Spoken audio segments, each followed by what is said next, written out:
പ്രായവും പ്രായോഗികതയും തമ്മിൽ ബന്ധമുണ്ടോ? പ്രായമുള്ളവർക്കെല്ലാം പ്രായോഗികത കൂടി ഉണ്ടാകുമെന്ന് പറയുന്നതിൽ അർത്ഥമുണ്ടോ? കേൾക്കാം ഇന്നത്തെ ശുഭദിന ചിന്ത. നമസ്കാരം, ഞാൻ കവിത കണ്ണൻ. ഡെയിലി ന്യൂസ് ശുഭദിനത്തിലേക്ക് സ്വാഗതം. ഡെയിലി ന്യൂസ് ശുഭദിനം നിങ്ങൾക്കായി അവതരിപ്പിക്കുന്നത് അമൃത്വേണി ഹെയർ എലിക്സിയർ. അയാൾ ധാന്യം നിറച്ച ചാക്ക് തന്റെ വണ്ടിയിൽ കയറ്റാൻ ശ്രമിക്കുകയായിരുന്നു. ഭാരക്കൂടുതൽ കാരണം അയാൾക്ക് അതിന് കഴിയുന്നില്ല. അപ്പോഴാണ് ഒരു ചെറുപ്പക്കാരൻ ആ വഴി വന്നത്. അവൻ പറഞ്ഞു, എനിക്കൊരു എളുപ്പവഴി അറിയാം. ഇത് അയാളെ ചൊടിപ്പിച്ചു.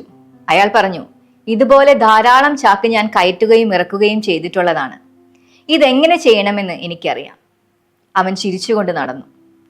അപ്പോൾ അയാൾക്ക് തോന്നി, അവന്റെ ആശയം നല്ലതാണെങ്കിലോ, ഒന്ന് കേട്ടു നോക്കാം. അയാൾ അവനെ വീണ്ടും തിരിച്ചു വിളിച്ചു. അപ്പോൾ ചെറുപ്പക്കാരൻ പറഞ്ഞു, നിങ്ങൾ ചാക്കിന്റെ ഒരു വശത്ത് പിടിക്കൂ, ഞാൻ മറുവശത്ത് പിടിക്കാം.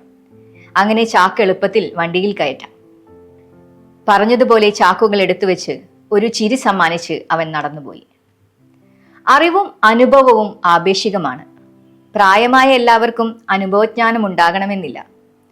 പ്രവൃത്തിയുള്ളവർക്ക് മാത്രമേ പ്രവൃത്തി പരിചയം ഉണ്ടാകൂ എന്ന് പറയുന്നത് പോലെ പരിജ്ഞാനം ഉണ്ടാകണമെങ്കിൽ പരിചയം വേണം. എല്ലാ നെല്ലിക്കയും കഴിക്കുകയും പിന്നെ മധുരിക്കുകയും ചെയ്യണമെന്നില്ല.